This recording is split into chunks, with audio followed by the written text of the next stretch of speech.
Okay, in that case, we're going to begin. We're going to call the meeting to order. Good morning, everyone. We would, in advance of the Pledge of Allegiance, I please ask that we have just a moment of silence for those who have been lost from this horrible pandemic.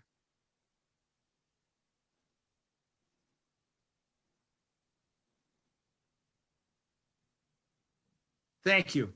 So we're at this point going to go to item C, communications announcement. Does any board member have anything that they would like to share? Gary, you got to do a roll call. I'm sorry. I'm the new kid. Sorry. Okay. Amanda, roll call, please. Director Sani. Here. Director Leffel. Here. Director Sabo. Here. Director Miller.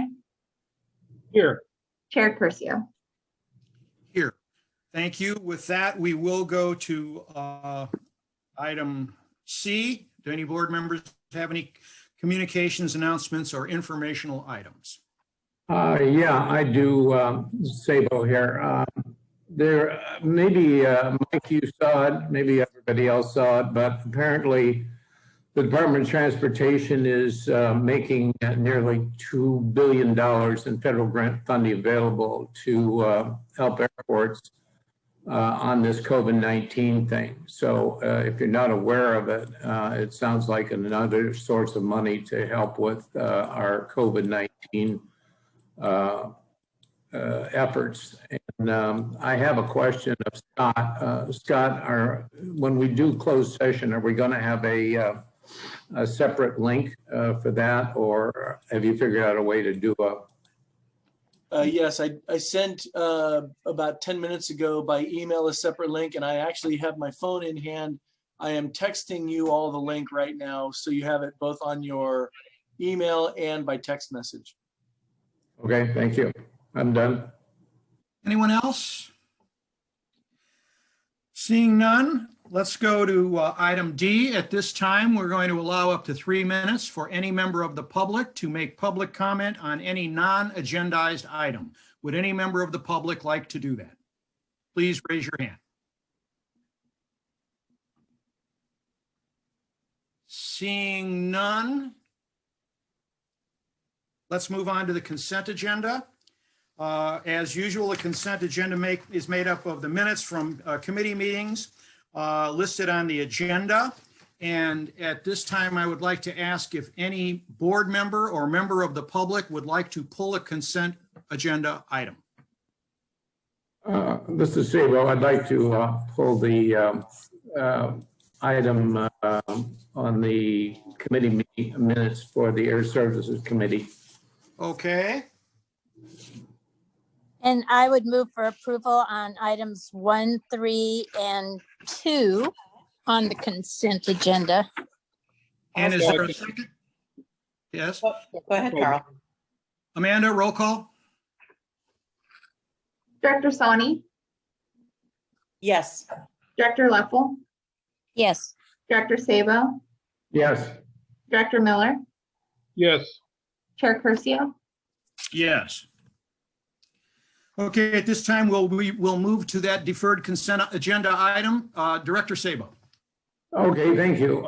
This is a brief one, just an amendment to the minutes of the February 17th or the February Board Air Services Committee report. Due to scheduling, I'll provide this, by the way, Amanda, via PDF to you.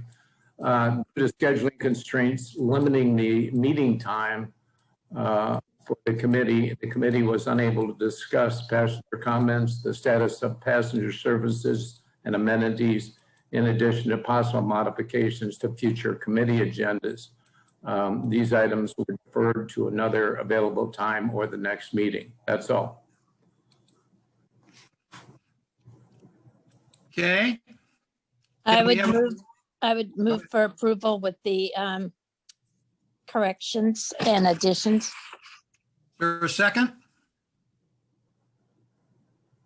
I'll second that. Amanda, roll call vote? Director Sani. Yes. Director Leffel. Yes. Director Sabo. Yes. Director Miller. Yes. Chair Curcio. Yes. With that, we'll move on to G, regular agenda action items. And number one is resolution number 1793, a resolution of the Monterey Peninsula Airport District amending resolution 1774, 1775 related to CARES Act relief for Tier 1 and Tier 2 airport tenants. Executive Director, who's going to take that? Mr. Chair, we're going to let Tim Burkholz start, and it'll be a tag team effort. Can you hear me? You're I gone. didn't know. Okay. You're kind of, as far, this is Sable, you're kind of garbled on my stuff. Okay. And Amanda, I'm going to go ahead and share my screen. And can you see it on this screen? Yes. Okay, you can see the presentation. No, we can see someone swimming. We can see a swimmer. Okay, I have 3 screens, sorry. Ow. Okay, how about now? Yep. Okay. Good morning. Mike asked me to put together a presentation with his guidance, and we're going to... Tim, you're really low. Your volume is very low. Okay, Maybe can you hear me now? much Yeah. better. Much Okay. better. The executive director requested that we do an analysis on the abatements that have been provided twice this year. The first abatement cycle was from May 1st to October 1st. The board extended the abatements from November 1st to February 29th with modifications. And we'd like to present our recommendations for abatements. And so with that, we'd like to do a quick review of where we have been. And so on the abatements that were through February 28, 2021, we offered abatements to the airlines, and those were at 100%. Rental cars, we toggled those from 100% for the first cycle to 75%. Restaurants still at 100. Part of that is contractual with the new Woody's Cafe, our restaurant, and that's maintaining at 100. Gift shop, we maintained at 100% abatement. Tarpies, we lowered from 100 to 75 from the first cycle to the second cycle. Republic Parking had maintained at 100. The FBOs, Del Monte and Monterey Jet, abatements went from 50 to 25 on the first cycle, and Lamar Advertising stayed at 100. Through February 28th, the abatements totaled approximately 1.7 million. Considerable sum of money. Basically, we protected that reduction in revenue with the CARES Act, and so that's kind of just a recap of where we were. As we go forward and look at information related to each of our revenue segments, one of our benchmarks that everybody or that the executive director and many airports look at is how are they doing in comparison to total employments throughout the United States. And our source of that information is TSA. And so here's the information for December 20 through March 20. Yeah, March 20. And basically, the benchmarks we looked at were the total employments for those periods. And we looked at it, the percentages of total for that period, and it averaged out to about 33.6% from 2019 to 2020. So a fairly significant reduction over that period. We also looked at each of the periods going forward in time through December 20th, and we wanted to see comparability between what our airport was experiencing versus national. So we really focused on the last quarter of calendar year 2020. And what we saw in 2020 is an average rate of about 36.7% for that quarter. And it basically, that's kind of, again, a benchmark that we can look at and compare to what the airport was doing. So let's move on and look at Monterey Airport. What did we do? And for the second quarter of our fiscal year and the last quarter of the calendar year, we did 35.5, a very small variance between 36% and 35%, which shows we're tracking. And we can attribute that to improvement in the market.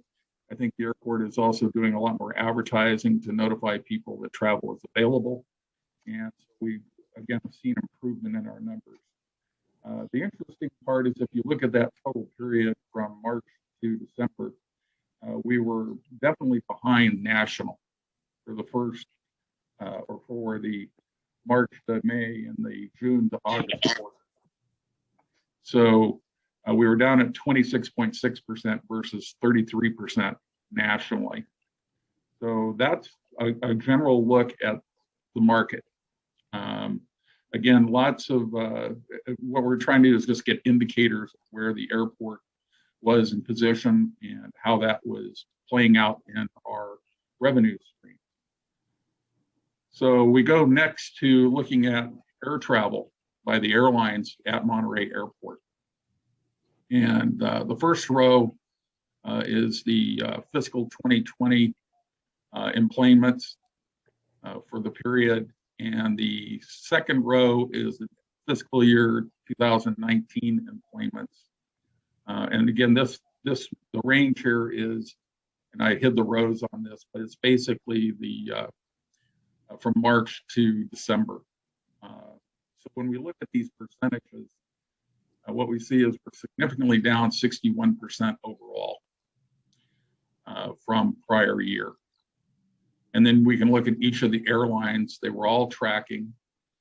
United is significantly lower, and as the executive director pointed out in our finance committee meeting, that's partially self-inflicted.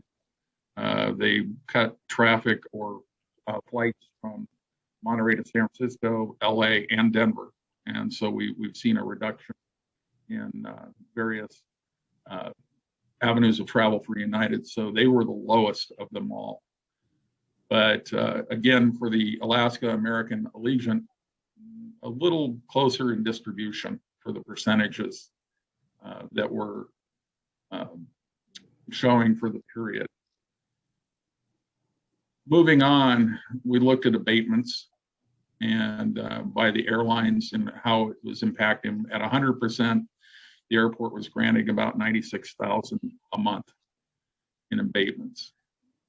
We've seen a little bit of stability in the airlines, and just showing what the other abatements would be if we went ahead and reduced the percentages or the abatement percentages, how that would impact the airport. The total as of February 28th is $961,000. That's what the airport has given out to the airlines for the 10 months. So during finance committee, it was discussed and recommended that based on the stability of air travel at this time, that we reduce the abatement from 100% to 75% effective March 1, or 50% recovery. Any questions on the airline information?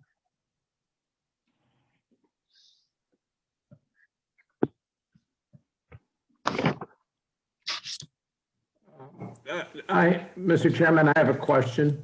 This is Sabo. Go ahead, Director Sabo. Just so that I understand, Tim, the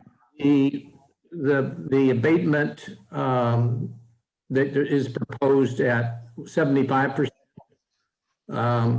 changes from 96,000 to 24,000 impact to the airport. Is that right? Or basically what happens is, yes, what it will return to the airport is 24,000 a month.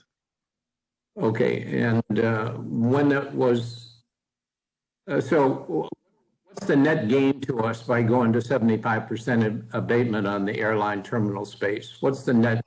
Because I see it rents 100% abated was 90. 72,000 a month is what the abatement would be. So Oh. what they would actually be getting. So we're getting 24 and airlines are getting 72 in abatement. Is that right? That's correct. Okay, so, all right, I understand. Thank you. And I think it's important to note, if my technology is now working properly, and you can hear me, the industry in total believes that we will begin to see a recovery in passenger traffic in the May-June timeframe, all dependent upon distribution of the vaccines, which will then, in theory, make people much more comfortable to fly, and in reality, it will be more safe to fly, even though it is quite safe today. And as we start to move in that direction, I think it's important that we start to slowly ramp back up our rent with the airlines, so that we're not in May saying all of a sudden you owe us this in the entirety of the rent. I think it's important that we take these steps. It's in keeping with where we see the trends for the airline industry and passenger traffic. And it's an appropriate recommendation that we put forward and that the Finance Committee agreed with.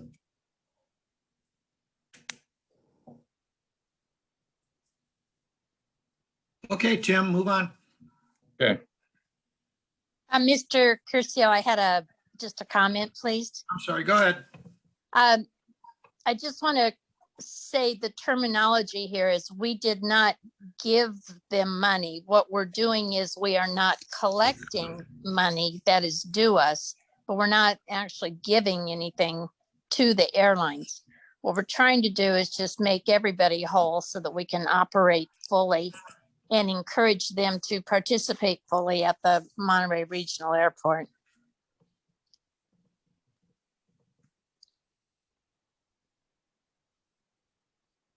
Okay, moving on to rental car concessions paid for 2019 versus 2020. The top row is 2019 by rental car concession. The total revenues collected was just under 1.4 million. The concessions collected totaled 725,000 for 2020. A little bit of a skew in here simply because of the abatements we provided to the rental car companies. So this is money paid to the airport. Shows about a 46% if you just compare dollars collected. If you look at the distribution of the percentage of change, the standout is Hertz at minus 40 or 57, and National at minus 60. And I think, Mike, you mentioned that part of their National's reduction is the fact that they lost their concession with the Jet Center in Del Monte to Go Rentals, and so they have seen a little drop in their business. That's correct. The Hertz organization is still in a little bit of disarray as they go through their bankruptcy reorganization. We see across the country that their facilities close at 7 o'clock at night, 6 and 7 o'clock at night, and their traffic is down here significantly. They closed their 2 outside centers and moved some of their traffic to the airport, but they're still significantly down. And looking at their abatements. Currently, the rental car company is getting a 75% abatement. and which equals 20,000 a month. And year to date, through February 28th, the rental car companies would have received a reduction in rents of 260,000. And based on the recovery, how they've been performing overall, it's recommended that we move them from 50 or from 75 to 50% for March 1 through May 1st. They've continued to pay their QTA rents, electrical bills, and all those things. Basically, that's the recommendation that was discussed during Finance Committee. Any questions? Yeah, I have one, Mr. Chair. Yeah, just so you all know, when the screen is being shared like this, I can't see everyone if they have their hand up or not. So please, if I fail to acknowledge you, jump in. Go ahead, Bill. It's Carl. Oh, Carl, okay, go ahead. Tim, so they collect a fee of $10 when they rent at the airport. That's being The CFC? yes. Yes. And that's not included in these numbers. Okay, and they're all current with those fees, and we're collecting those. They are paying their CFCs, their QTA rents, and their electrical bills, and they're all current on those. Very good, thank you. That's all I have. Okay. Mr. Chair, Sabo, I have a question. Go ahead, Bill. Yeah, and I'm basically in favor of this particular rental car monthly abatement change. I'm a little concerned, and for Scott, I'm a little concerned about Hertz. I think Hertz owes us a bunch of money. They're in bankruptcy right now. What are the consequence? What's the outlook here for us recovering any money from Hertz on the outstanding balances they have? And why would we give them, and I'm just asking the question, why would we give them a rent abatement if in fact we're not going to recover even what they owe us right now? If that makes any sense, Scott. Sure. Two things. One, and Tim, correct me if I'm wrong, Hertz actually paid the amount that they owed. And Tim, is that, am I seeing your head shake? Is that correct? Well, to clarify, in accounts receivable, there's approximately $7,500 in receivables that are subject to bankruptcy. And we have an offer from Hertz that is in the bankruptcy court to pay us off $24,000. Obviously, it has to go through bankruptcy proceeding and be approved as a creditor, as part of the creditor settlement. So we haven't received that cash, but that's an offer from Hertz. We tried to clarify why they were asking us to take more than we actually have in bankruptcy receivables.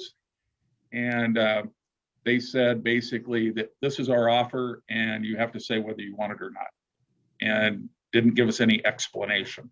So we accepted the offer, and again, it's in bankruptcy proceeding. As for their current accounts receivable, they're a little bit in disarray, but in fact, we have a credit on their account today.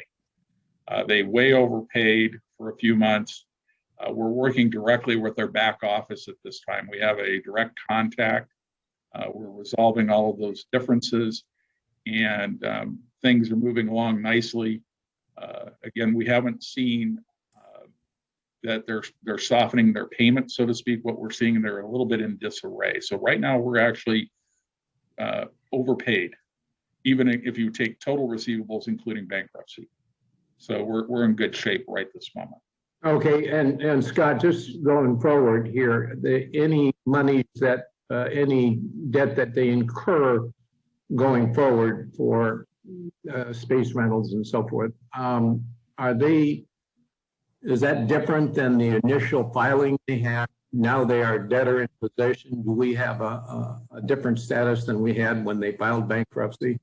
And I'm not saying that very clearly, but maybe you understand what I'm saying. No, I do. I understand what you're saying. The short answer is yes and no. Oh, good. I mean, again, I hate to be the lawyer here and give you, step on both sides of the fence a little bit there, but the short answer is we treat them like any other tenant. We have to treat them like any other car rental, car rental company.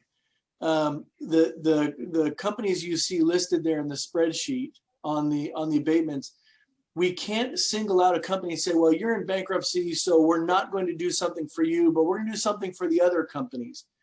We have to treat everybody the same if they're in it, and it's sort of by categories. And in the rental car category, on-site rental car categories, we've treated them all in the same manner. The short answer is, Bill, and I was trying to tap dance around it a little bit, Hertz ultimately is going to pay you all of the money that they are owed by the offer that they have made in the bankruptcy court. I'll tell you, when we tried to clarify the numbers, their response was, this is what we show we owe you. And so we said, okay, then we accept that offer. And so long story short, they will pay every penny that is owed to you through the bankruptcy court, through the authorization that the bankruptcy court will give them. This is a reorganization, not a liquidation type bankruptcy. And so in a reorganization, they do have to pay their obligations, although they usually get more time to do it. So because of that, we don't treat them differently, even though technically they are a quote debtor in possession. By the type of bankruptcy that they filed, they have confirmed that they want to continue renting at the airport, that they want to continue to be a tenant. They have affirmed their interest in that lease, and they have confirmed that they want it to go forward. So if they were a Chapter 7 liquidation bankruptcy, we would be treating them very differently. Okay. But because it's a Chapter 11 reorganization, we're treating them as an ongoing tenant, which is what the court requires us to do. Okay, you answered my question. I just didn't want us to be giving abatements to somebody that was going to stiff us going forward, on new debt incurred. And you answered the question. Thank you. And adding to that very quickly, in Chapter 11, if the creditors overall reject the settlements, then what the court would do is direct Hertz to file Chapter 7. That's the only way we could get stiffed, as to use your term, Bill. Basically, it's a matter of where we see the bankruptcy court going, and right now there's no indicators that they're going to be pushed to Chapter 7. So, thank you. Okay, moving on. So the recommendation is to reduce the rental cars to 50%, and we'll move on to the next. A restaurant and concessions. This is really a hard one to measure. A lot of little things going on, especially related to the restaurant and the vending side. The gift shop and Lamar Advertising, our terminal advertising firm, a little more stable. And so we can look at those and kind of discriminate between the revenues or the gross sales that have occurred from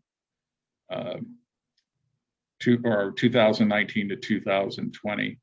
With the change in the restaurant, we've seen a reduction in revenue, 630,000 from 19 to 20, or down about 71%. Vending machines, right around the same range in percentages. Gift shop down quite a bit, but stable, consistent. Almost every month they are having sales and remitting the concession percentage to us. And right now, through the end of February, their abatement is 1,090. Lamar, and that's for their mag. Lamar Advertising receiving 3,400 abatement based on their mag, and that's been going on through or will through the end of the month.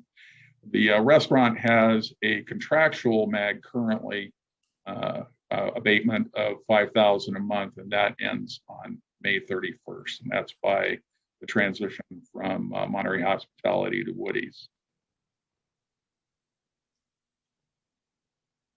So when we look at the concessions or the mag abatements and concessions paid, basically the terminal or the restaurant, 40,000 so far for the period, and terminal vendings there was no abatement.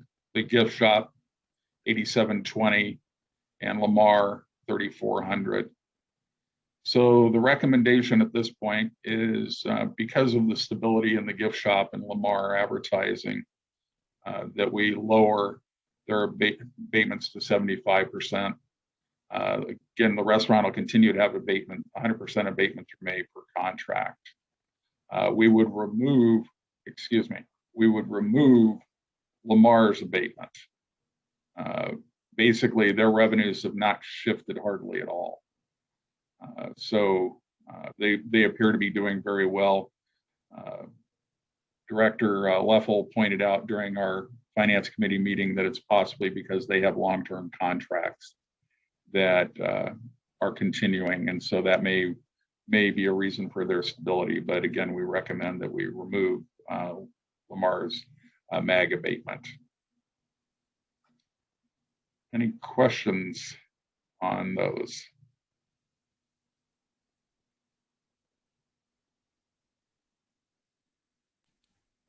Just so, Mr. Chair, I have a question.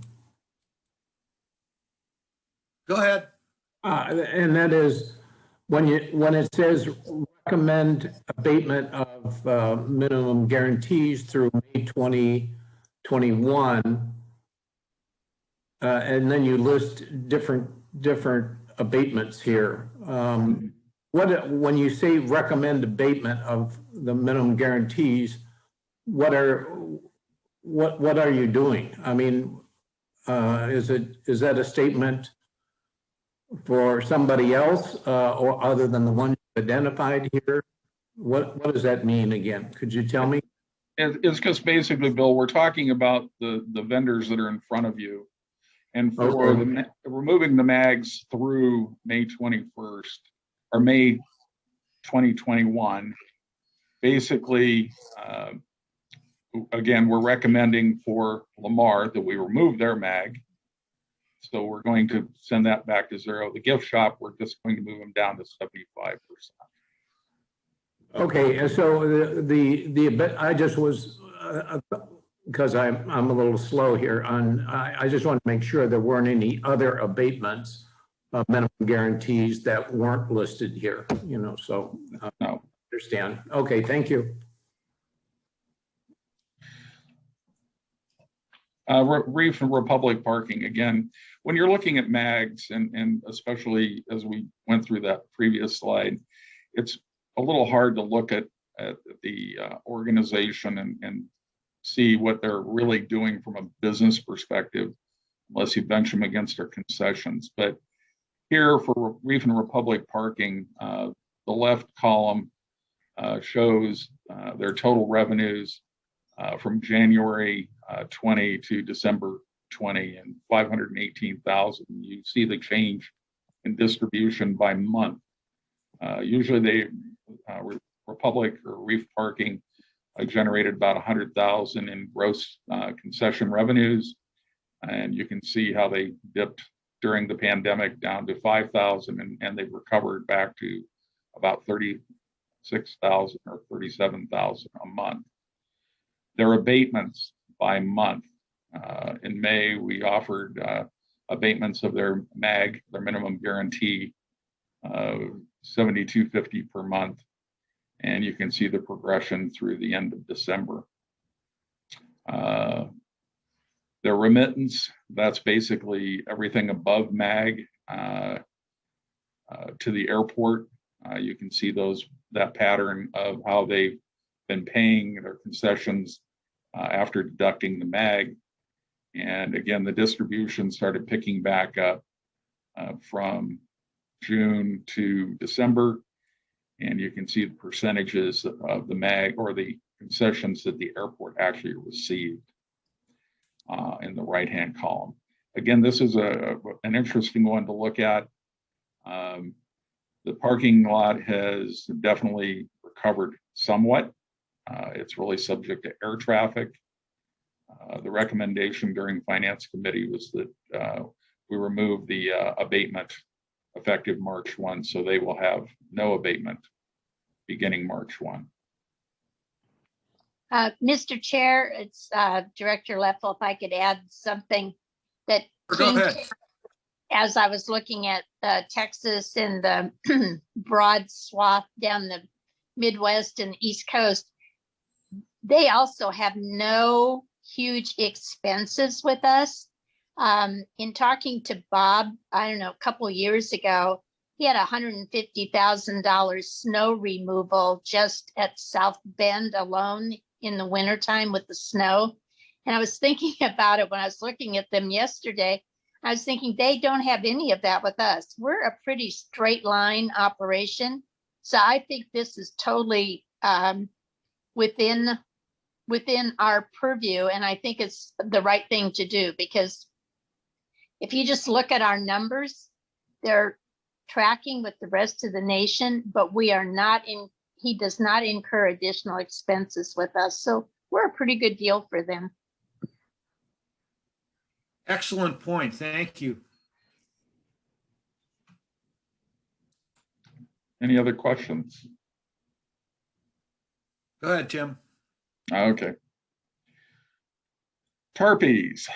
Again, one of those interesting business models. This is a presentation of their total rents by contract.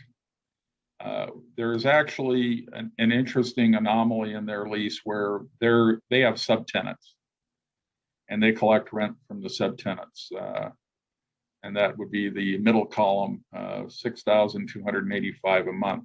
So technically, the Tarpies building per se for rents is about just under $14,000 a month. For the amount of space they have, that's a pretty good deal. So the abatements beginning in May were at 100% of their rent. And that's the Tarpies building rent, not the subtenants. They were required to remit subtenant collected rents. We only had a timing difference in collection of subtenant rents, but they've all been paid. So just under $14,000 a month rent abatements through December. Excuse me, October or beginning November, we actually lowered it to 75%. So they were remitting 25% of their monthly rent. So we lowered it down to just for $10,000 a month. So the rents paid, that's the total they've paid us so far in rents, $124,000. And they received abatements of $118,000. The recommendation, continue the 75% abatement for Tarpies.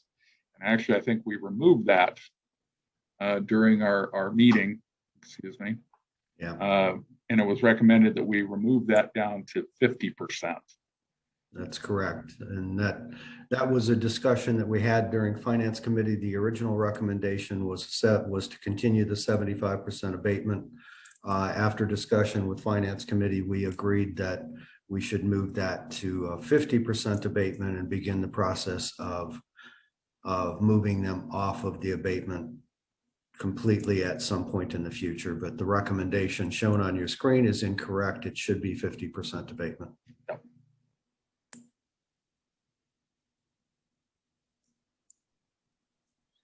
Question? Any question?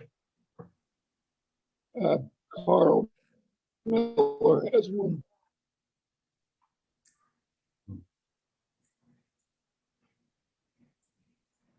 Tim, do we know what revenues are? I know they don't pay us based on revenue, so it's kind of. I'm sorry, I couldn't hear you, Carl. Do we know how they're doing revenue-wise? I know they don't pay us a percentage, so we really don't know how they're doing at the moment. Don't know how they're doing, but I can say that their parking lot has vehicles in it on a regular basis when I'm passing. But I honestly don't know. The most recent information we have, Carl, on that is a meeting that I had with Ken Donkersloot late in the summer when we were still in dine outdoors only. And he made the comment that they were doing quite well with just dine out only.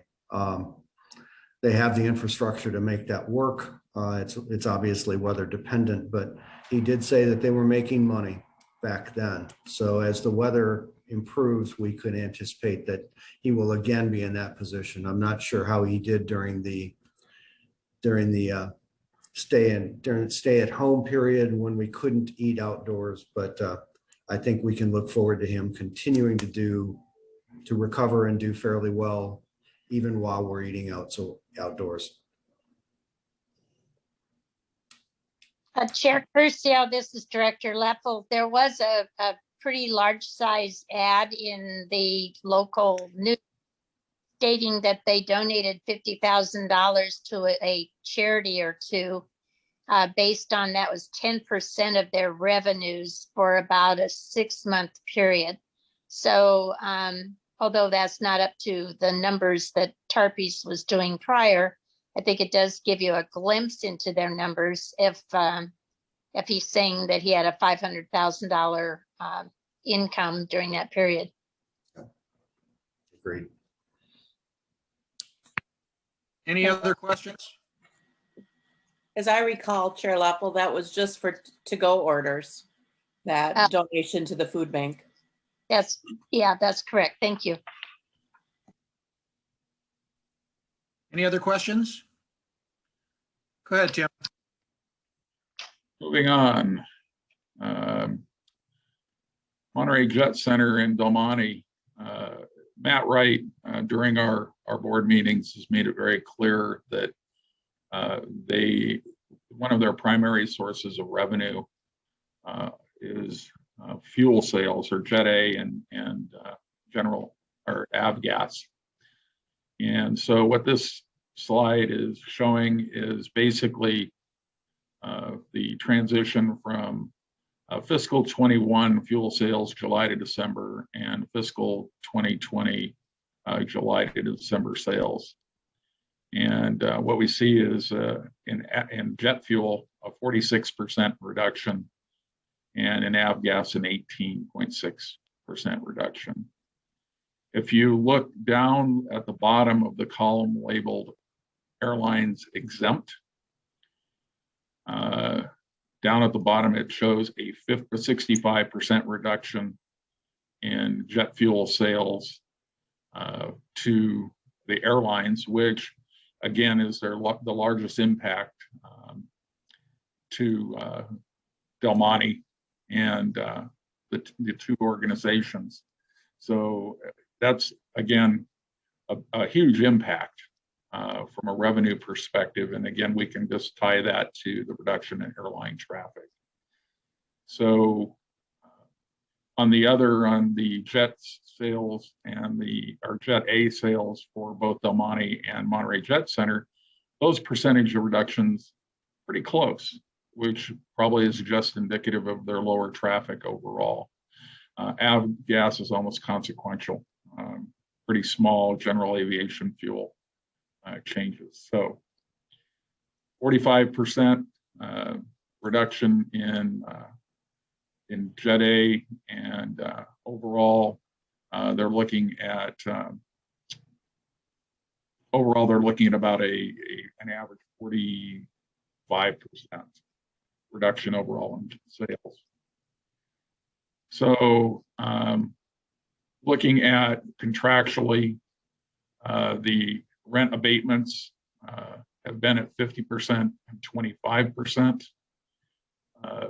With Monterey Jet, we see the contracted rent totals at the top of the column. So if they paid their contracted rents for 8 months, it'd be $260,000. We have abatements of $114,000 for Del Monte and $87,000 for Monterey Jet, and the net rents paid $146,000, $118,000 for each. Overall, they've paid about, they've had an abatement of about 43% during that period. We did have a transition from 50 to 25 on November 1st. So again, if you look at the right-hand column, you can see that change. Recommendation that came through Finance Committee is that we maintain them at 25% based on the lower commercial air traffic. So that was the recommendation from Finance.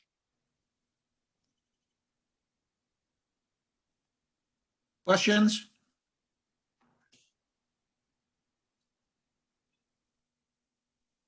Seeing none. Tim, are you going to, the final page of the presentation is showing what all the abatement recommendations are. Are you going to go over that? Because I know that I'm pretty sure that they're not all as in the packet. Is that correct?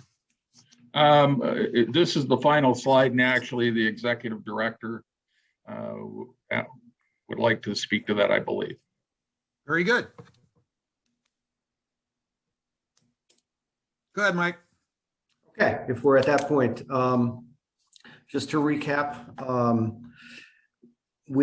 our recommendation is, and it was approved by the Finance Committee, was ratified by Finance Committee, that we reduce the abatement for the airlines to 75% of their rent from 100%. And I explained earlier why we think that that's a good thing for us to do at this point. Similarly, with the rental cars, you can see the improvement in their performance. So we're recommending that we reduce the abatement from 75% down to 50% abatement of their rents. That does not, in fact, include any of the CFCs that we still continue to collect throughout the entirety. The airport restaurant Woody's, by contract, we are obliged to continue our rent abatement at 100% through the end of May. That does not, however, absolve him of paying our percentage rent. So we get a commission of 5% on all of his sales. The gift shop, we're proposing a reduction in the minimum annual guarantee from 100% abated to 75% abated. The performance, as Tim outlined, justifies that recommendation. Tarpies, we just covered that. Recommend that we reduce the abatement from 75% of rent to 50% of rent. And Republic Parking, we had continued an abatement, but it was an abatement only of MAG, only of the minimum annual guarantee, and their performance has exceeded the required minimum annual guarantee on a monthly basis. So we're recommending eliminating the abatement in its entirety because it would have no impact on our Republic Parking partner. FBO will continue at 25%. We think that that's a good strategy, given the fact that we had an expectedly soft AT&T last week, and we're in that period of time where even corporate travel is a little off seasonally. So we're going to recommend that we keep the 25% abatement of rent in place at this point. Lamar, similarly to Republic Parking, their performance has exceeded the minimum annual guarantee abatement. So we're recommending that because that has been effective, we eliminate that abatement as well.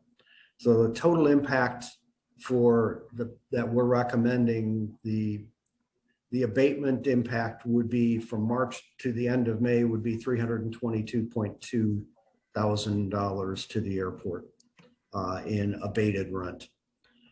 We think that this is an appropriate next step, and it begins to turn the tide toward a full recovery, which we believe in the industry concurs that we'll see that recovery begin in earnest probably in the May-June timeframe.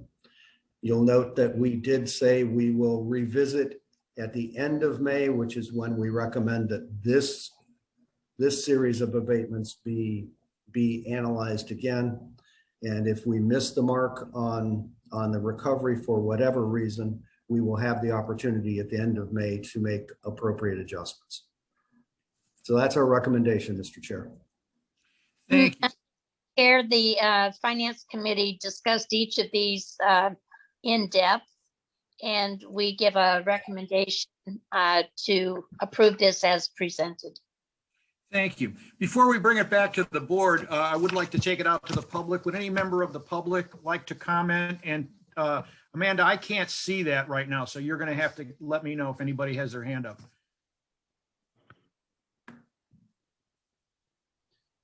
I don't see any hands up. Okay, seeing no public. Marianne, go ahead. Are you waving? No. Okay.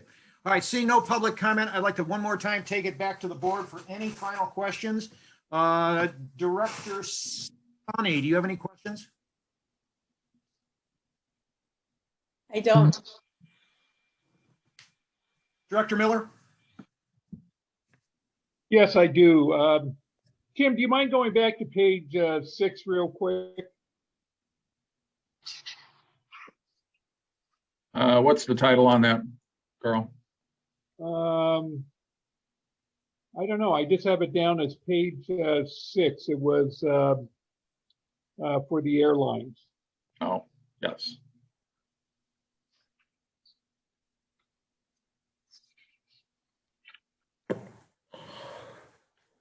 Next Let's see. one. I'm showing that as slide. I think that's 5. Yeah, okay, Next one. there we go. Now, maybe you explained it and it went over my head, but we're reducing from 100% to 75, but you said 50% recovery. That sort of confuses me. What does that mean? Mike, why don't you explain that? That was one that you've been monitoring. Okay, 75%. Currently, we have been abating fully the entirety of their rent. What we're proposing is that we abate 75% of that rent, which then nets the airport a 25% rental payment from each airline beginning March 1 through the period, the end of May. Did I answer your question, Carl? So the question was the last line, or a 50% recovery. Carl, Okay. I believe this Yeah, is. that gives us the ability to come back to the board, and as you did with the previous abatements, you gave the executive director authority, if things change, to reduce the abatements further or to eliminate them if conditions changed favorably. Okay, I remember. So Here that would was be just- if they recovered like to 50% of employments, and we could Correct, yeah. address it and raise it. Okay, I Correct. got it. Thank you. Yeah, okay. Director Sabo, any final questions? Yes, I have a couple. One, I'm in favor of these rental abatement changes, but I was a little concerned about the one for the airlines here. Given that they actually complimented us or you, Mike, on the relief that we were extending to them. Given that we're only going to recover $24,000 over the next 2 or 3 months here through May, is this worth jabbing a stick in their cage, why would, I guess I'm a little concerned about raising Okay, to the airlines, if you understand my question. I think so, yeah. The philosophy behind this bill was simply that we need to begin weaning them off of the full rental abatement.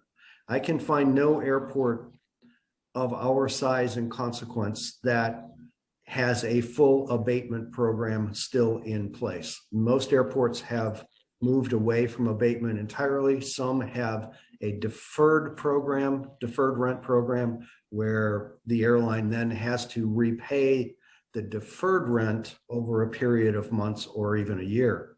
But no one else has an abatement program in place.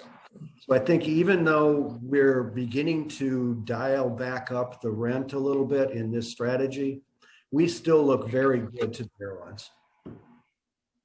Okay, I guess also the extent to which we raised some of these, reduced some of these abatements and all that, our traffic counts compared to last October when we last looked at this thing don't seem to be all that great, So do we still feel comfortable with our reducing the abatements to our tenants, which our rationale was the passenger and planes, so the traffic is down, therefore we should minimize the impact on our tenants. But the traffic hasn't increased that much since October. I'm a little concerned about that. Can you respond to that? And by the way, have you discussed any of these rent abatement changes with any of our tenants? Sure. I think part of what you see in our traffic is normal and seasonal. It's hard to say normal in this period of time, but we do have a seasonality component in December, January, and all the way really through the middle of February, where we see a downturn in our traffic. So you see some of that here.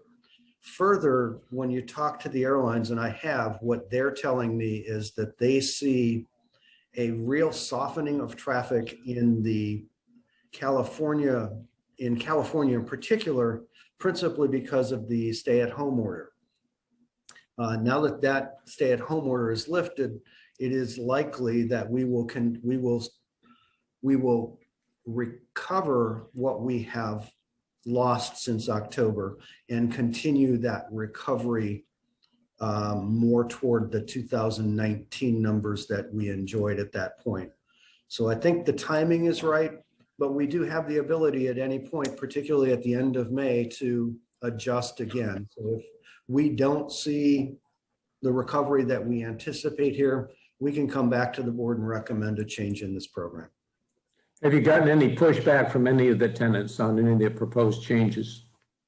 We have not socialized this with the tenants as yet, because that would only be after the board has taken appropriate action. It would be inappropriate for us to socialize prior. Okay, thank you. Okay. Chair, this is Director Leffel, and I move approval of Resolution 1793. Seconded by Carl Miller. Amanda, roll call vote, please. Director Sani, Yes. Director Leffel, Yes. Director Sabo, Yes. Director Miller, Yes. Chair Leffel, Yes. or sorry, Chair Curcio. Yes. Okay, motion passes unanimously. Can we clear the screen share, please? Go. Very good. Let's move on to regular agenda item number 2, Resolution 1794, a resolution authorizing and approving an amendment to Resolution 1777, the fiscal year 2021 schedule, listing salary ranges for the Monterey Peninsula Airport District. Executive Director, who is going to take this item? I'll take that one, Mr. Chair. This action that we're recommending in Resolution 1794 reflects the board's previous approval of the creation of the superintendent of field operations position, which you approved, I believe, at the last meeting. The salary schedule does not reflect that position, so this resolution makes that appropriate change. It is tied to the next resolution, 1795, which is the amendment of the operating budget, but so that we can appropriately recommend that operating budget amendment, it's appropriate for the board to change the salary schedule as proposed in 1794. So before we go to the board, I would like to take it out to public comment first. Does anyone from the member of the public care to comment on this item?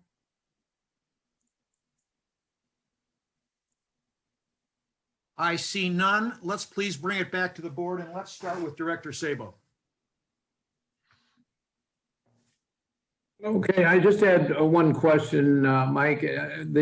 The operations, the superintendent of field operations, is there a comparable position in the industry here which you got salary data for? Yes. Yeah, there are a myriad of different titles for this position, but yes, that was benchmarked against what we know the industry would pay. It also was adjusted to be able to attract the appropriate candidate. Okay. Director Miller? Thank you. I have no real questions, except we've already hired this position, and maybe Mr. Lapierre, if you could bring back some background on her and introduce her to the board, that'd be great. I met her briefly at the inaugural Floyd, but she's been here for about a week now. Yeah, she started about a week ago. I will tell you that she has a very strong resume. She worked for some time at Jacksonville International Airport in Florida, previously worked at Newport News Airport in Virginia. We're blessed that she's here. She moved to the area. Her husband works at Naval Postgraduate School as an instructor, so she was here with her husband and is available to us, and we're very pleased that we're able to find someone with her strong skill set to join our team. Great. Director Sani? No questions. Thank you. Director Leffel? I just want to clarify the statement on the agenda item G2 on the staff report under operating fiscal budget impact. If you could go to that, please, Mr. Burkholz. I'm sorry. I will go there.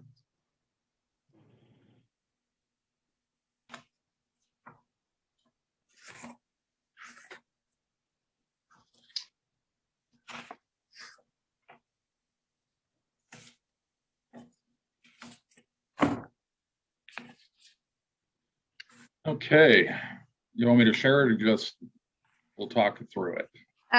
Does everybody have it? We should. It was in the packet. Sabo has it. G2, So- page 1. We talked about this in finance, and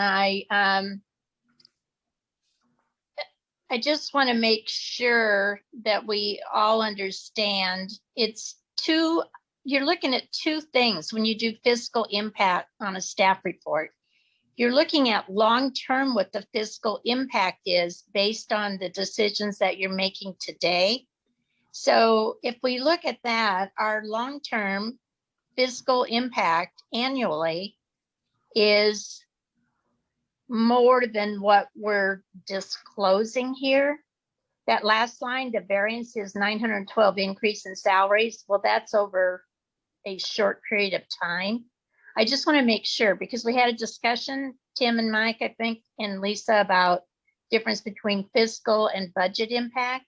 Mhm. And on this, we really want to look at what the fiscal impact is long-term going forward, so that a board in the future doesn't look at us and go, what in the world were they thinking? So I'm totally in agreement with this item. I want to just somehow, and we can talk about it in finance. I guess I'm giving you a heads up of how we're going to start reporting this so that we show long-term what our fiscal impacts are. Because as Mr. Bergholz corrected me in finance, the budget doesn't really have that much of an impact based on the fact you had somebody leave and you're putting somebody in and blah, blah, blah. But we also don't take into effect here on fiscal impacts any of the benefits. It looks like it's just straight salary. So we really need to, I'm going to use the word clean it up, not to be, I'm not trying to be offensive, but we just need to kind of tighten down, I think, how we're doing that statement. Does that make sense? No, it does. And I think we attempted to do that, but we're happy to work with you further. What we attempted to say was the difference in monthly salary between the supervisor's position and the superintendent's position. That does not reflect what you're saying at this point. So I think we understand that you desire that we show the full impact, not just salaries, and we can share that with you. That's not a Yeah, I problem. think it needs to be salaries and benefits, and just say annually, this would be the impact, because that's really what we're talking about, that will go forward into our budget in the future. Appreciate that clarity, because we struggled with that a little bit after Finance Committee, trying to figure out exactly what it was that you were looking for. So, Well, I offered to be available for a call, and I never got anything from you all. So I was like, okay, we'll see what happens. And Director Leffel, there's some good news that, again, we struggled with how to meet your objective. There's some good news that's not presented here in the fact that we are getting a savings on benefits. So actually the $912 increase is going to be absorbed because of the benefits configuration. So there is good news in there, but again, we struggled with how to meet the objective. yeah, and I think the point that Tim just made is reflective of what you just said, Mary Ann. So we'll endeavor to be a little bit more complete in our presentation there, but I think we appreciate the clarity. Yeah, I think it's fair to the full board and the public that we know what we've got going forward. And as I said, I'm totally supportive of the position and the idea. I just want to make it so that it's clear. Thank you. Understand. Mm-hmm. And this is Sabo, Mr. Chair. I concur with Director Leffel's comments. I've always been a little concerned that when we're authorizing particularly new positions, that we understand on a full year basis what the impact is, including other fringes, because that's a real cost to the district. And I think we should know that before we approve an additional position or a change in salaries. Thank you. This time I'd like to call for a motion of approval of Resolution 1794. So moved. Second, Sabo. Amanda, roll call, please. Director Sani, Yes. Director Leffel, Yes. Director Sabo, Yes. Director Miller, Yes. Chair Curcio. Yes. Motion approved unanimously. I'd like to move on to item 3, resolution number 1795, a resolution amending resolution number 1778 and approving the amended operating budget of the Monterey Peninsula Airport District for fiscal year ending 2021. Executive Director, who's going to take it? That's a mouthful, Mr. Chairman. We're going to ask Mr. Bergholz to walk you through the recommended changes in the budget, and then we'll be available for questions and answers after that. And Chair Curcio, I'd like to point you to the staff report, and we'll use that as kind of our outline to follow. Lots of moving parts in the budget changes. Primarily, it was broken down into categories of revenue changes, which consist of abatements, and also recognition of some changes in airline traffic. So there's lots of moving parts here, but let's go ahead and we'll use the staff report as outline of the major changes. The number one impact from March 1st to June 30 was the abatements of rents. Has a very significant impact. We adjusted down from our original budget about $683,000 in rents, and primarily terminal rents and our concession rents. So that's the number one impact on our fiscal budget for revenues. Again, there were some other minor adjustments in there. Again, traffic for the airlines, updating some fuel sales information and those types of things. But that's the number one impact. From marketing expenses, if we, in the revenues, again, we could go line by line, but again, the abatements kind of filter through. And we see that year to date, and again, what we did is we took year to date actuals and embedded them in our forecast to the end of the year or in our revised budget. So you actually see that in total, our revenues for expected from our original budget went up $654,000 in total. Hey, And Tim, if you, yes, sir. Tim, let me interrupt just for a second. Can you refer by page numbers you're going through this, please? How about if I put it up on the screen? Yeah, that'd be great. That might be a better way to do it. Okay. Let me get to the file.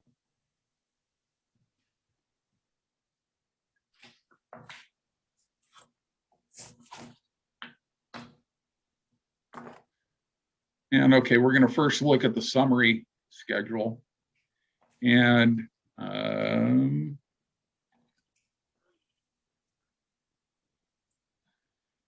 can you see the page? The financials, the summary financial statement. Yes. Okay.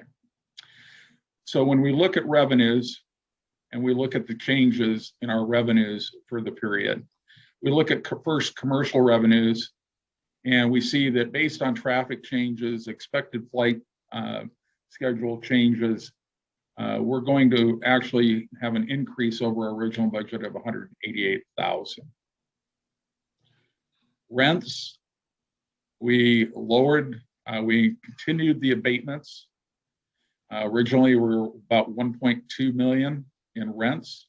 We've lowered it down to 510,000 based on the continued abatements, which are a reduction from our original budget is 683,000. Those are the two largest impacts in this area of here for aviation or for commercial aviation and for rents. When we look at rental cars, our original budget was really conservative because we just had no idea where it was going to go. And same with parking. So we updated our fiscal budget, our revised budget, to include the actuals. And we mentioned against the original budget, so you can see the dramatic change in revenues for rental car and parking. And again, that's part of it was our initial budget was super conservative, and it's again turned out better than we had hoped. General aviation, Monterey Jet Center and Del Monte have done better than expected. We reduced our traffic, I believe, 70%. So we again plugged in their actuals. We increased what we ever expected for the remainder of the fiscal year. And basically, we see a 147,000 increase over our original budget. FBO rents. We originally had, I think, left them in at 100%. And we then started abating their rents. And so we made an adjustment again in our current fiscal budget. We've lowered them by 115,000 for fiscal 21. Fuel Floyd fees, again, one of those things we just honestly didn't have a good idea in our original budget where they were going. We went very, very conservative. And so we've seen that fuel sales have done reasonably well, all things considered, down about 50%, but still better than our original budget. So we see improvement of 316,000. Light GA, modest differences there from our original budget, down slightly. Part of that is transition and hangars and some other things. Non-aviation rents, probably our most stable category during these times, and we see a slight improvement of a little over 11,000. And other operating income, we've just seen some miscellaneous items come through. So we're actually seeing an improvement in revenue of 654,000 from our original budget to our now revised budget. So that's our transition in revenues. Any questions in those general categories? Mr. Chair, this is Sabo. I have a question when you're ready. Go ahead, Bill. You know, Tim, this whole business of forecasting, particularly with as many unknowns as we have back when you created the original budget and the budget right now, it's a difficult exercise. And so I applaud you for all the head work you put into this. But I was a little concerned about the lack of air carrier service and employment assumptions. What were they? I mean, on commercial aviation fees, you have a rather dramatic increase in revenues for commercial aviation, and also for the TNC and TCP permits and fees, dramatic rental cars. What underlies that? I don't see any assumptions on forecast for employments and traffic through the terminal here. Okay, on the commercial aviation fees, Bill, employments are not an assumption we use. What we use is actual landings, because that's how we're paid. We're paid for landing fees, apron fees, RON fees, and incidental of that is commercial aviation sales, or the percentage we get from aviation sales for commercial airlines. What we originally budgeted, because what we expected based on airline communications when we assembled the original budget, was 5 flights a day. That's what we expected. And we built our whole model around those assumptions, which translated to different fuel sales, which translated into, different landing, apron, RON, et cetera. What we have seen from the beginning of our original budget is constant change, a regular and consistent change. We see additions of flights, we see removals of flights. It's been really ongoing. I know Executive Director has been constantly monitoring transition in the airlines, and when able, is able to communicate those transitions with, so we can have expectations of where we think we're going to go. Again, a budget is a budget. You hope it's your fiscal impact, but we know things change. Again, in 2020 hindsight, we can actually see that we had improved landings overall. We could demonstrate what we know about landings and employments. We do that in the financial statements every month, and hopefully that information is something that is helpful. So that's why we see such a dramatic change. We also are fortunate, and Executive Director I know has shared that this information with you. We have a Seattle flight. We have a Portland flight coming. We see a little bit of a transition in American. We hope United will come back a little bit, but we've tried to also throw a little bit of conservatism into these numbers, because what we don't want to do is overestimate. So again, I hope that helps a little bit. Again, we could demonstrate this at a detail level, but I think it would take time to do that. No, I'm not asking, Sabo again, I'm not asking about the detail, but I am concerned, since revenues are what cover our expenses out here. We had, you know, like a rather dramatic increase in TNC, and then a really huge increase in rental cars. I'm sure some of it was due to the original budget. We really didn't know what was going to happen out there. But do you really, how did you forecast rental cars and TNC going forward? What we looked at is, again, you have to look at history. That's the best thing we've got to look at. You're right, when we did the original budget for rental cars and parking and TNCs, again, we took a very conservative number, because usually those are driven by employments. Those particular categories are driven by employments. But we honestly didn't have a good idea where those were going to go.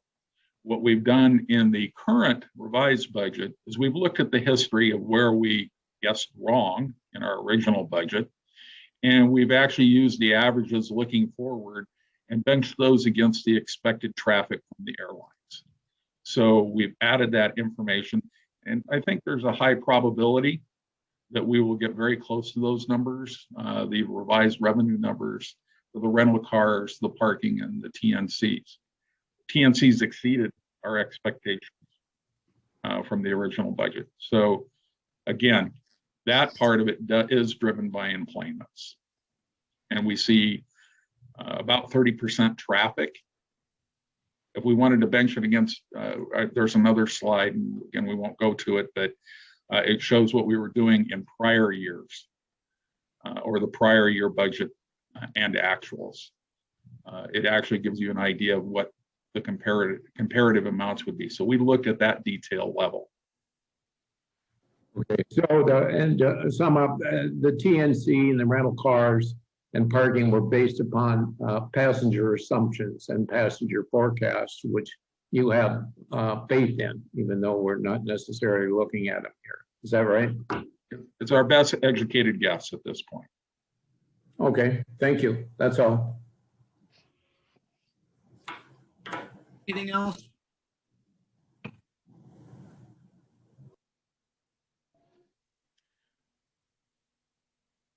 Moving on to expenses, if you'd like to go through those changes, there's just a few significant changes.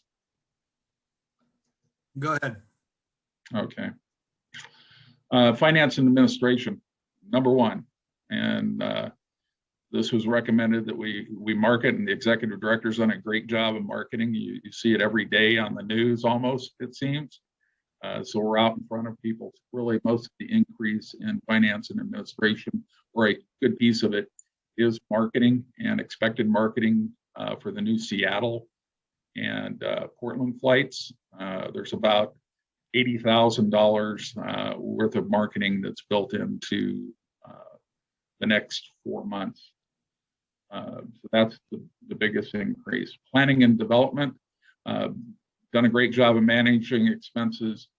The decision is outlined in the staff report is the PFAS, or the State Water Resources Control Board report that was produced. It's not going to convert into an asset. There's currently a class action lawsuit against manufacturers of PFAS.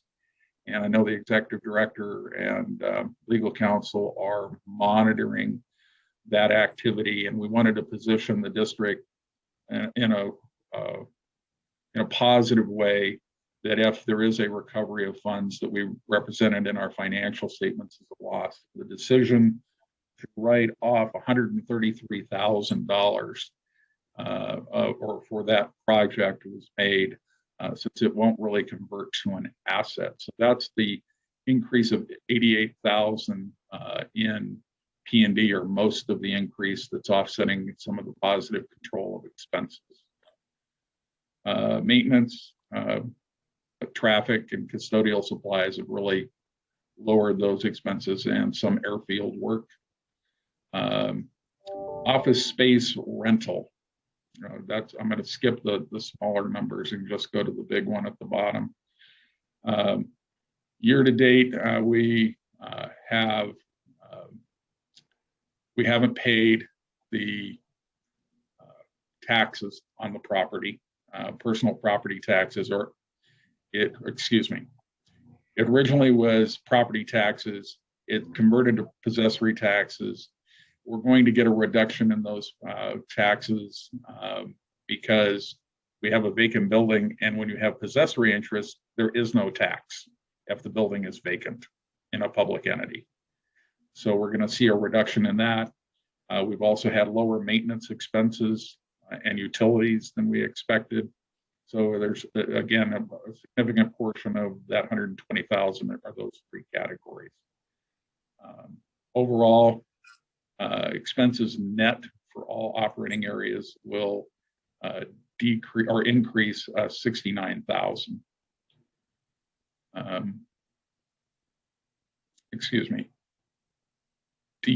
Increase 69,000.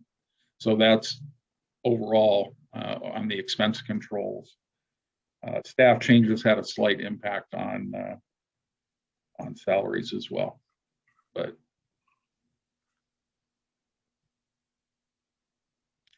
so when we look at the budget overall, operating revenues in the revised budget would be almost $6 million. Operating expenses would be approximately 8.2 million. Net operating loss from operations, 2.1 million, almost 2.2. Interest income and interest expense about the same from the original budget. We would have a net operating loss of approximately 2.15 million. And as footnoted in the staff report, this would all be absorbed through the CARES Act reimbursements. So there should be a non-impact to the net position of the district for the fiscal year.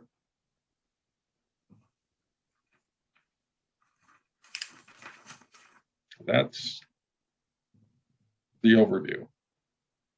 So before I bring it back to the board, I'd like to take it to the public. Would any member of the public like to make public comment on this item? I can't see the screen, so Amanda, keep me posted. There are not any hands up. Okay, seeing no public comment, I'm going to bring it back to the board for final. Let's start with Director Leffel.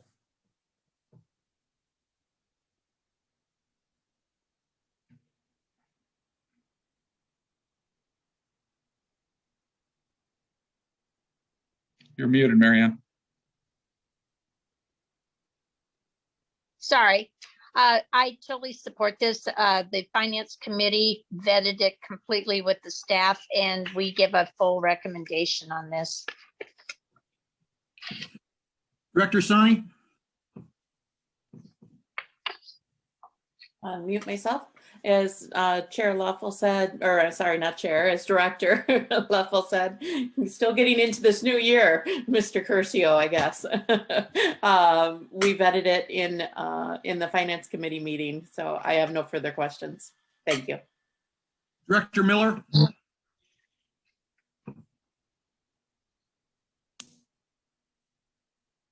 Thank you. No questions, just a comment.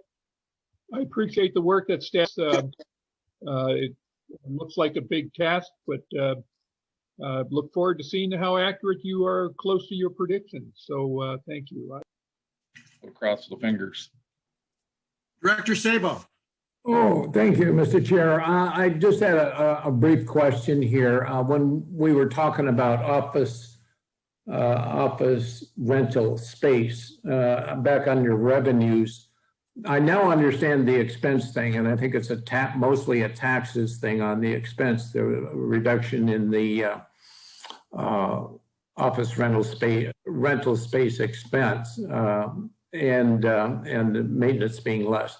But going back up to the operating revenue for office rental space, what's the answer to the increase of $40,000 in the rental space. Did we raise the rents? Is that why we're getting more money than you originally forecasted? No, we did not raise the rents, Director. I think you'll see in more detail in a later agenda item, number 4, what principally caused that increase there. And that has a lot to do with, it has everything to do with the 2801 Monterey Salinas Highway acquisition. Okay, so we're collecting the same amount of rents for office rental, as we did before in revenue. Is that true? We did not increase rents on a monthly basis to anyone.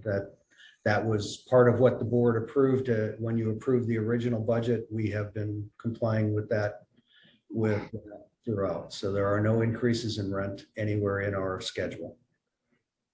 Okay, so the office rental space revenue increase is due to something else, which you'll explain later. Is that correct? I can explain that, Director Sabo. Yeah. The 37,000, if you're looking at the detailed financial statements, one of the tenants there, we had them out of the budget. There was a concern that they may not continue, but that didn't happen, and that number was left out of the forecasted revenues. And again, that was an assumption. Yeah, which you will see when we cover the item at number 4. Yes. I understand. Thank you. I'm done. All right, I'd like to call for a motion to approve Resolution 1795. So moved. Seconded by Miller. Second by Miller. Amanda, roll call vote, please. Director Sani, Yes. Director Leffel,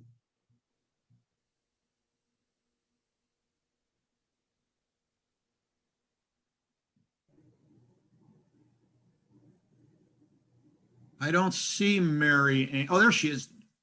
There.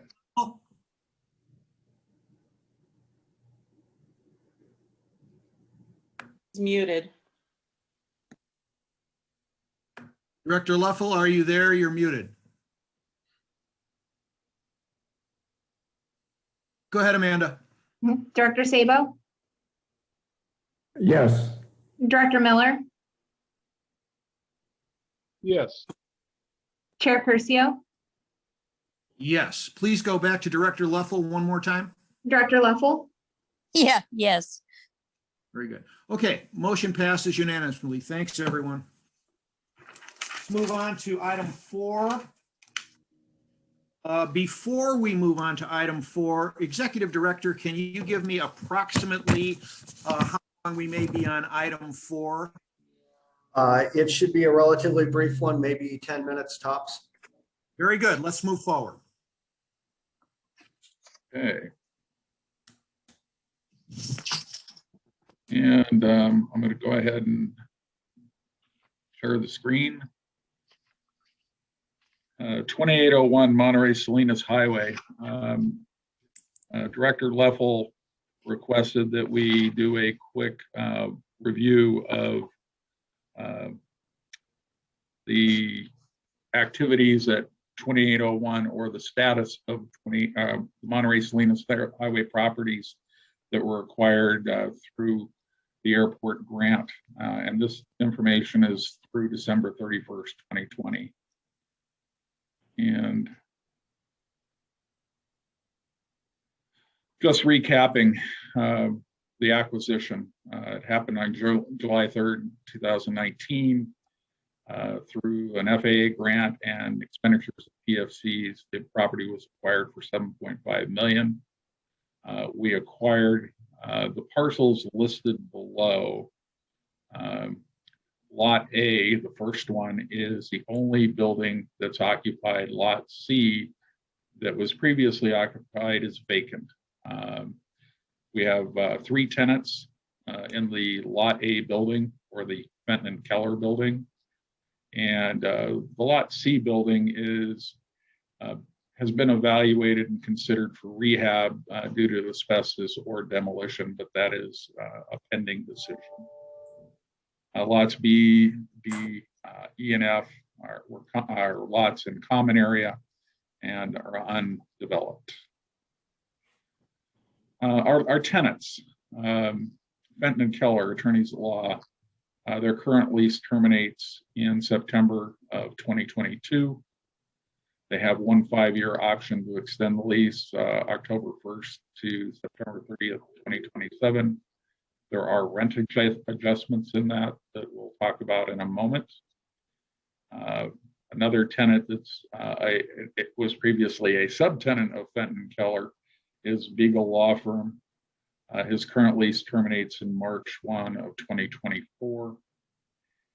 And law offices of Eric Hulk, current lease terminates in May 31, 2022. And they have 1 5-year option to extend from June 1st to May 31st, 2027. That's an overview of the tenants.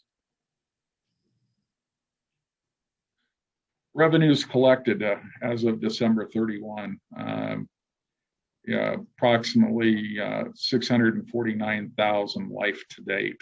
So again, that's the breakdown by the different tenants. And again, this is all Lot A. Here's a brief P&L showing the revenues again on the top row for fiscal 20 and 21, and the life to date 649,000. Expenditures that have been recorded 261,000, and the property income 387,000 life to date. Two noteworthy items that are asterisk on the liability insurance. Previously, it was a separate policy that we acquired or had to implement upon acquisition. That was $3,800. That amount has been embedded, or a portion of that has been embedded in our master policy for airport properties, and it's about 50%. We didn't allocate it back due to the small number on the properties. As previously mentioned, possessory taxes or property taxes and assessments. Possessory taxes have not been processed. We expect those to be in the neighborhood of 45 to 50,000. And so again, total expenses 261,000. About a 59% return before deducting the taxes. And as Director Leffel pointed out in Finance Committee, not a bad return for our use of PFCs. So, any questions on that slide?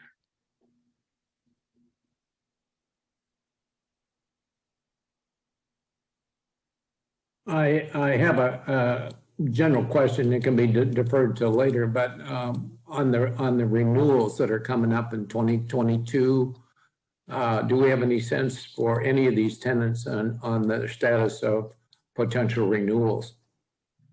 No, it is an individual option. They have the option to exercise. They've not given us an indication yet. We're doing what we can to make sure that they are happy and comfortable and will stay with us. Okay, thank you. And the last slide here is taking into account or trying to look forward on what the revenues could be, assuming the tenants under their current leases or their options, what the revenue would be for the remainder of their time, assuming they execute the options. About 2.9 million, and doing some just real quick math on that, approximately 1.5 million theoretically could fall to the bottom, all dependent on expenses over that term. So that's just a look forward. And that's really the summary of the 2801 properties. Okay, so before we have any other questions from the board, I know there's no action required on this, but let's take it out to the public. Does any member of the public want to make public comment on this item?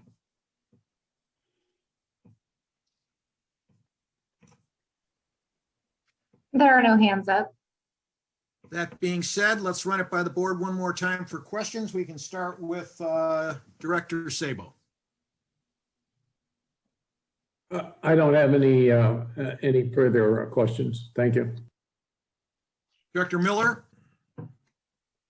No questions, just a comment. You know, when we all voted for this, I know I was hopefully cautiously optimistic, but I have to say it exceeded my expectations. My hats off to staff for coming forward with this and making it happen and getting it financed through FAA. This is a huge benefit to our district and really a success story. So thank you, staff, for all your hard work on this. Thank you. Thank you. Director Sani?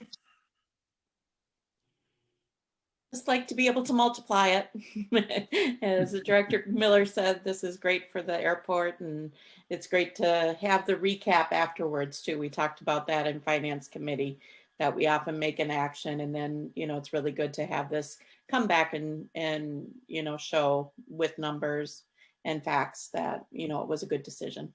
Thank you. Director Leffel? I echo what my fellow board members said, and I also think that we need to really be aware of the fact it does give us more control over the boundaries that we have as we go forward with some of our plans, so that we can better service the community of aviation and those who depend on us as a huge economic benefit. Thank you, Director.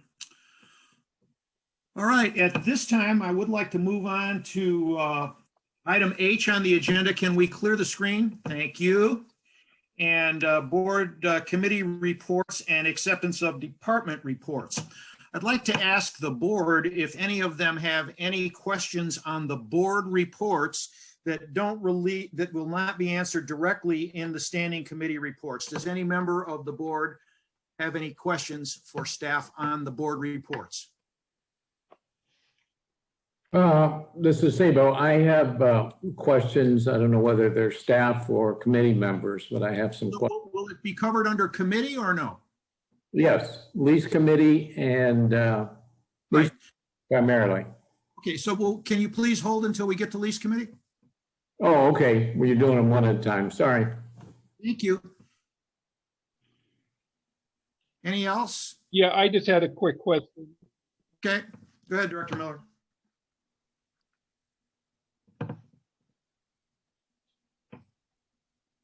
I had a quick question for the executive. Due to not cooperating with TSA, strike is some sort of demerit, I assume, or and is that one of our employees? What was that? No, I don't believe so, Mr. Chair or Mr. Director. That was another employee, an airline employee.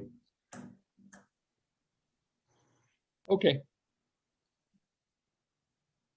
All right, let's move on to One quick follow-up question. How many strikes are we allowed? Is it like baseball? You get 3 strikes? Just like baseball. Yeah. Yeah, the process will put in jeopardy his or her credentials to go past security. And which in terms of airline employees will jeopardize their ability to remain employed. All right, let's move on to standing committees. And again, I would like to emphasize the fact that we are limiting comment on these items to 3 minutes. And we ask that questions be limited to items not covered by the minutes of these departments. So budget and finance, can we go ahead and receive a report? You want to start? Director Leffel, you want to start? Yeah, I'll start. We had a very extensive committee meeting, but it was mostly all covered with what we've just gone through, because we went through each of these items that we've adopted resolutions on in detail before we made a recommendation to the board. And we also spent a considerable time on 2801 to make sure we understood the benefits of that. So I think we're pretty good on that. We did talk just briefly on the future financing plans going forward, and we'll see more of that at the March meeting. And Lisa, do you have anything else to add? I don't. It was my first time back on this committee, and I enjoy being there. It's definitely the workhorse of of committees, I believe, but it's good to be back. Would any member of the public like to make comment on this finance committee? Seeing none, let's move to the board. Director Sabo. No comments on finance. Dr. Miller? None. And I have none. So let's move on to air service. Bill, why don't you kick it off? It's covered pretty well in the committee report, the minutes, and with my amendments to the committee report. Okay, and I have nothing to add to that. Any member of the public have a question? Comment? Seeing none, any of the directors? Director Sani? Yes, I just wondered if we could have just a kind of a verbal update for the vaccination clinics for the airport. I was excited to see that we're considering, using our space for a public service like that, and curious to whether the county has, taken up the offer or there's any movement forward with that. Good Yeah. question. Executive Director? Sure. It's really not a public clinic. Because the workers, because the aviation workers, the essential workers on the airport have essential worker status. We've been working with the county and with the city fire department to have vaccines administered to those essential workers that work at the airport. We're still waiting. I had a conversation with the fire chief yesterday. They're working to try to acquire the vaccine to take that on. There's about 240 of us that would be vaccinated or would be eligible for vaccination and have expressed some level of interest. It really comes down to what it does for every clinic, and this is not a public clinic, so it's not one that we can invite the public to, but it is targeted specifically at essential workers at the airport. As soon as they get the vaccine, we'll begin the administration, but clearly that can't happen until we reach the tier level that essential workers would be eligible for vaccination. So, Executive Director, it's my understanding that the county is coming out today, moving into that 1B, including essential workers. And that we're tracking that very closely. We're hopeful that that is the case. We're under, and maybe you have more timely information, but we're under the impression that ag workers may move to the head of the line in that tier prior to us. So, and that would be something that we're going to monitor, but we're working closely to make sure that we're teed up and ready to go as soon as we are eligible. Great. Okay, Director Miller, do you want to give us a report on the lease committee? Just, I'm sorry, Director. just one second. Good. I just, if a letter helps in any way with the county or anything for our essential workers, I would certainly encourage, that I would think as a board, we would be interested in that. I know as a board member, I certainly would be. So if that's of any help. Thank you. Thanks. Executive Director. Appreciate that. Thank you. Director Miller? Yeah, thank you. Well, for one, just commenting, realigning our, changing our meeting date, allowing for our committee report minutes to appear has been a great benefit. The follow pretty much what we did quickly. We had reported last month that we had an auto body shop that was delinquent, but they have fully paid. Lob has indicated that she no longer wants to rent a hangar space from us, so we'll be moving forward to opening that up. The executive director commented about the restaurant and the flooring project. Also a hope that we will be allowing, or the county will soon be allowing indoor dining. Chair Curcier, have you heard anything on that? Is that a No. possibility? It's, there's nothing but rumor at this time, so I don't think we need to make any comment on it, but there's nothing official at this time.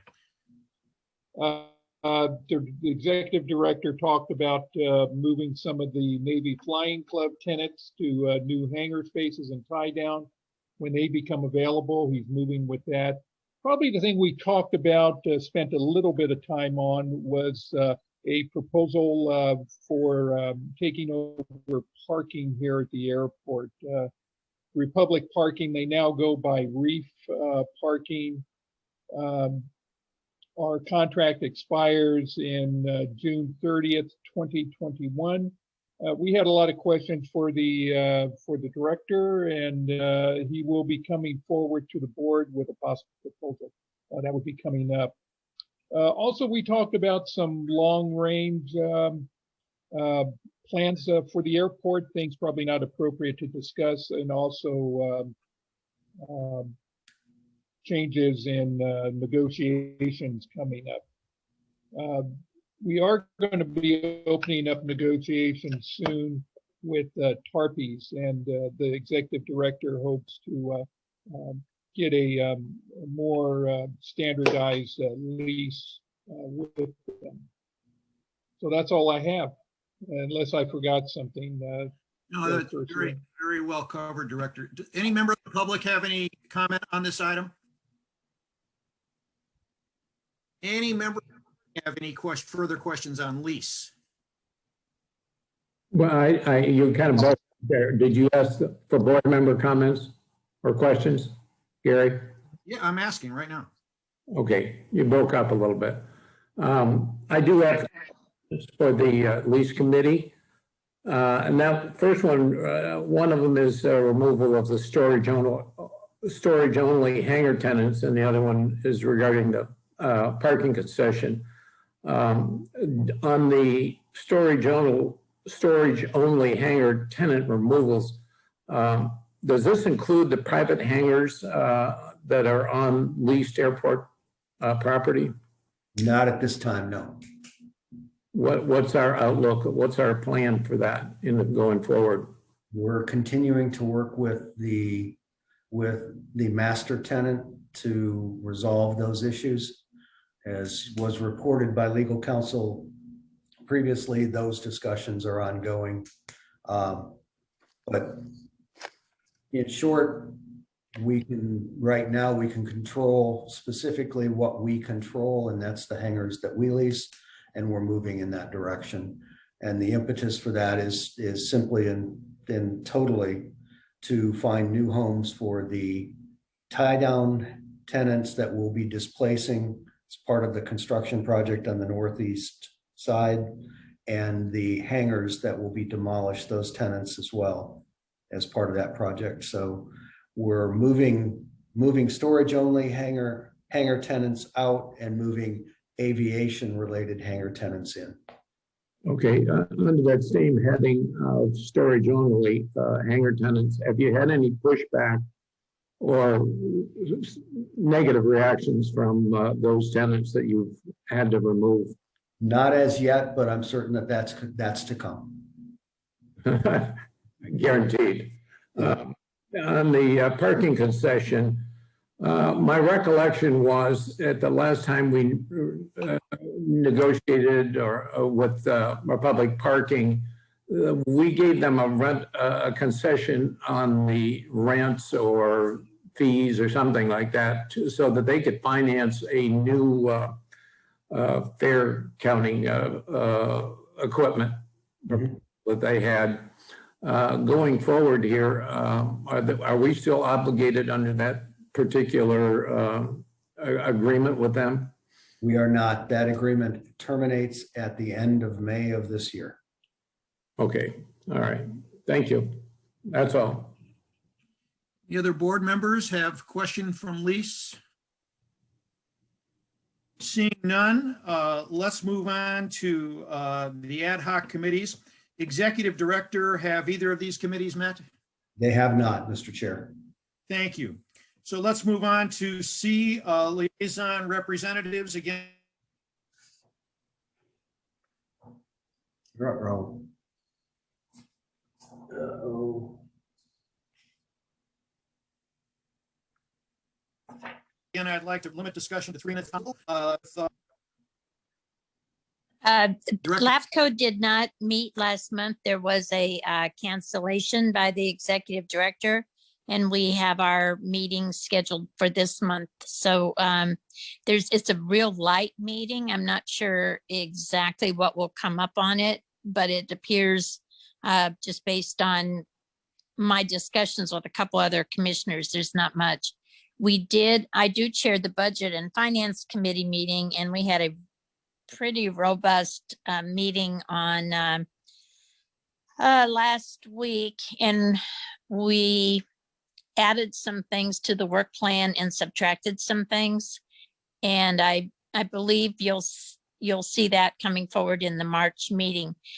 For special districts, I think the most important thing is that there will be no increase in dues for this coming year based on the budget that we have talked about in Budget and Finance. So if you can go back a couple of years, LAFCO seemed to just give an increase every year of between 7 and 10%.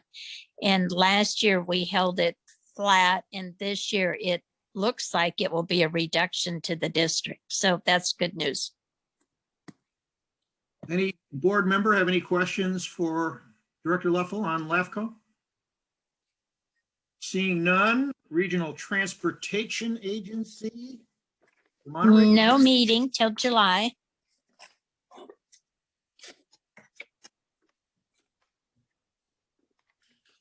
Regional Taxi Authority.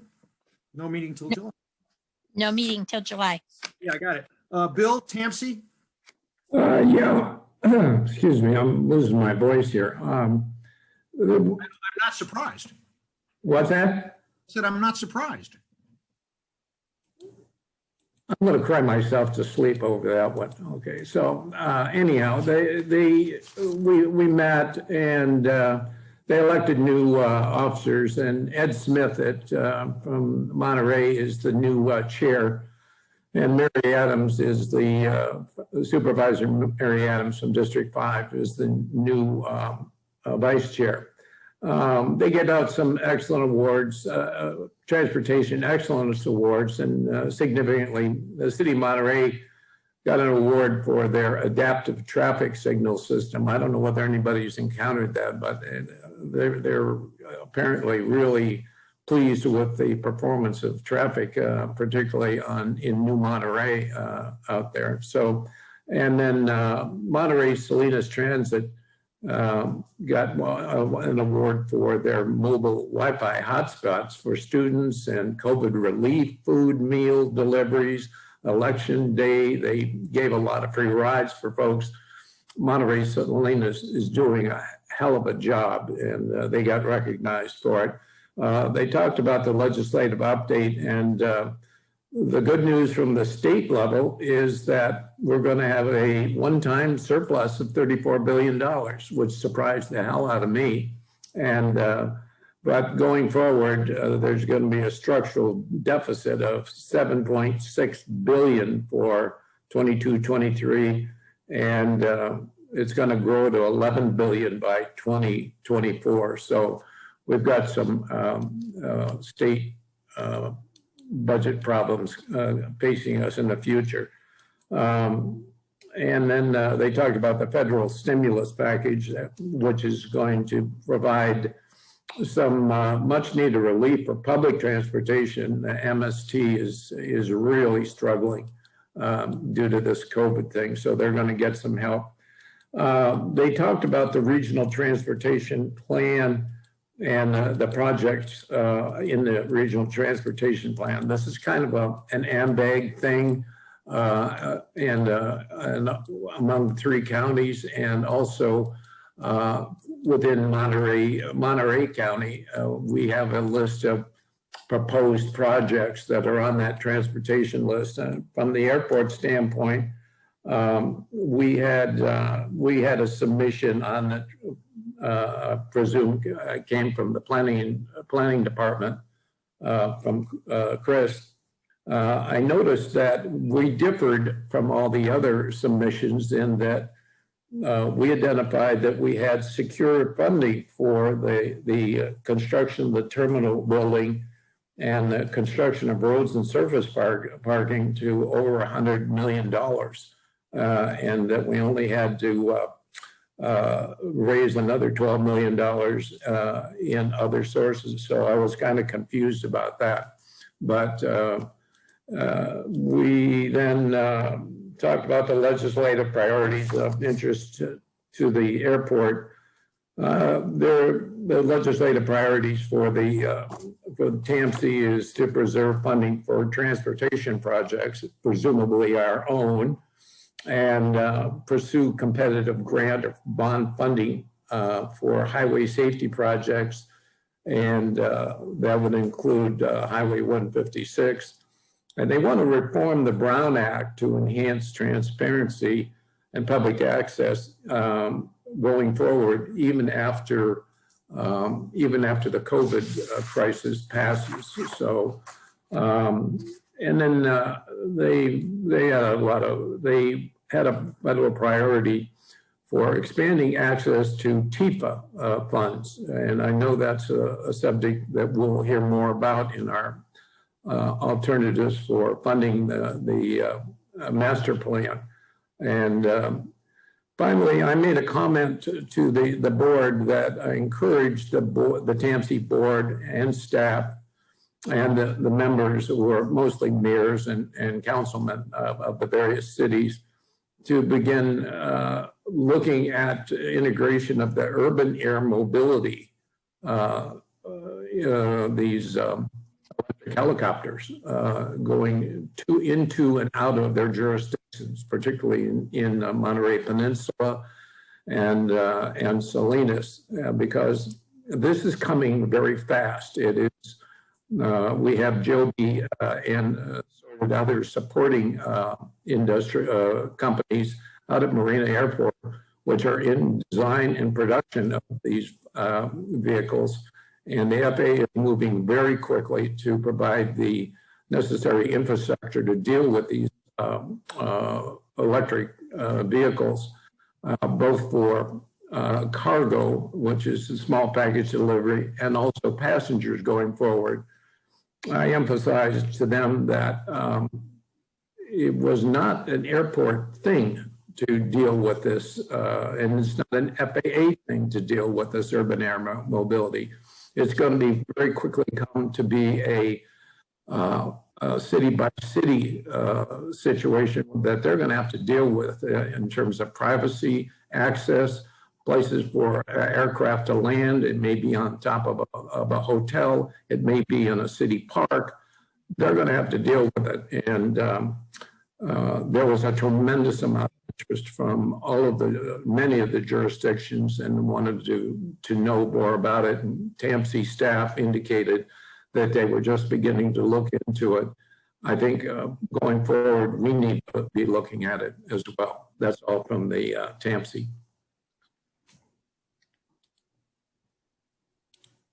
Any questions for Director Sabo? Director Miller, Special Districts. So, excuse me, we had a meeting last month. Our next meeting will be in April. The guest speaker will be Senator Lair. That should be a hoot. So we'll let you know when that comes up. But we did not have a meeting this month. Thank you. Executive Director, Ambeg. We had a meeting last Wednesday, a brief meeting. The substance of the meeting was really the adoption of the transportation plan that Director Sabo just covered. I will tell you that it's the very first time that the airport has been included in the transportation plan. the intent behind the transportation plan has always been focused on ground transportation.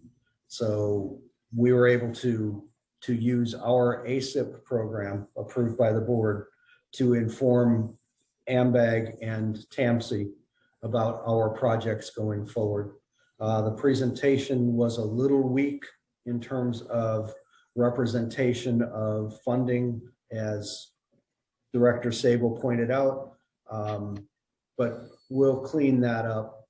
The fact that the projects are shown on that schedule, just like every other project, does not indicate that they're funded. It was intended to indicate simply and solely that the funding source would be FAA and other opportunities, not the typical and usual funding that ground transportation would participate in.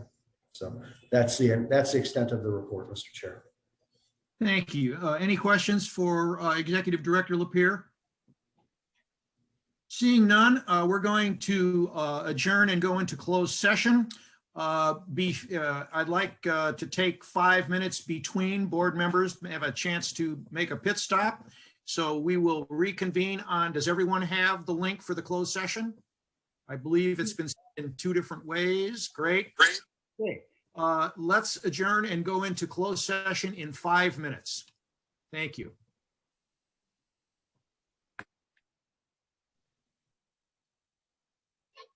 We do have one member of the public remaining with us. And at this point, there is nothing to report from closed session. We will move to requests, any pending requests for future agenda items, Director? Executive Director? The only thing that I will point out is that we have scheduled the 24th, I believe it is, for special meeting to talk about the financial analysis for the terminal and the overall program. That I believe you have on your calendars. I don't think as yet we sent the calendar invite out. What time? 9 o'clock, as I recall. Mr. Chairman, on that report from the executive director, I'd like to make a request that if there are slides that the presenter is going to have available, is it possible to get the slides ahead of time so that we can take a look at them and follow through on our screens?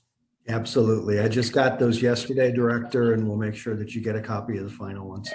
Thank you. Okay.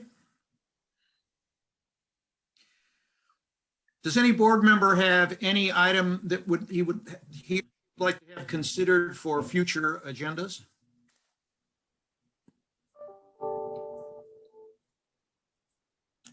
Director Sable, you have your hand up. I think it went down.